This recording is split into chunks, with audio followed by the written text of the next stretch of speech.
Yes. So this week, second week, incredible work once again.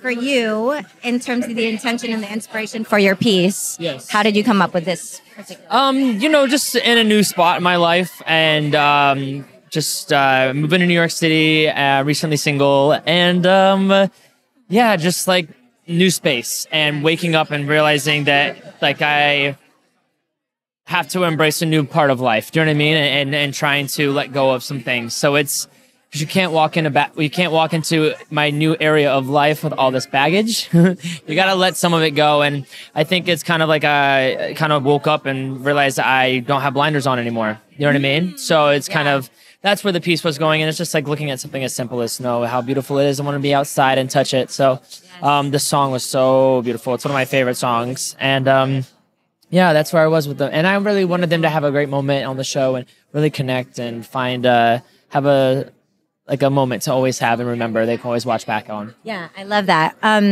It was an enlightening piece, actually, for me watching it, just because something as simple as waking up, people can take advantage of, and you don't realize it. And again, creating space, letting go of things to make space for new things constantly. Yes.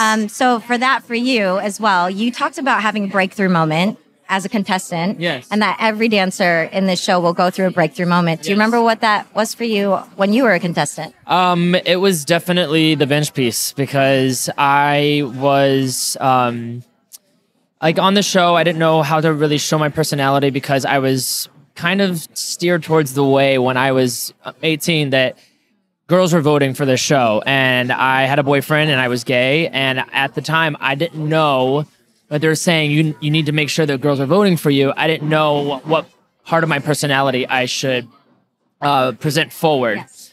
So I was in my head a lot, and people were like, "You're not connecting. You don't have personality. You don't have personality." I'm like, "Because I don't know if I'm allowed to have this personality." Like this is 2006. You know what I mean? Chills right now. Yeah, so that was hard for me, and then I finally got contemporary, which was the reason why I was on the show, and I had ballroom and hip hop like every other week, and then I finally got contemporary, and I felt like I came alive, and I got to work with Mia. Mia Michaels was my first first convention teacher when I was 7 years old. Yes. So yes, that convention. Yeah, and then the bench piece like changed the show. I felt like it changed the course dynamic of what storytelling was through dance, and so. That was my breakthrough moment for sure. Absolutely. Beautifully said. And how inspiring that you've had your story and just that background story of how you're able to present yourself to the audience. Like that's beautifully said and done.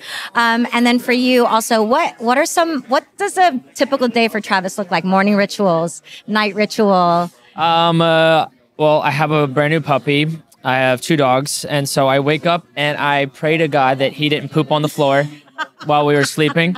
So I walk the dogs, feed the dogs. The first thing I do, I do something for them before I do anything for myself. And then, I just I definitely like going to the gym. I try to find some exercise someday. I try to get outside because I hate being indoors. And then I'm usually probably stressing or creating or editing or this and working every single day of my life. Yeah. Because that is what you were made for, to create and flourish. To do. Born to do, create. Thank you so much, Travis. Always incredible talking to you. Thank you.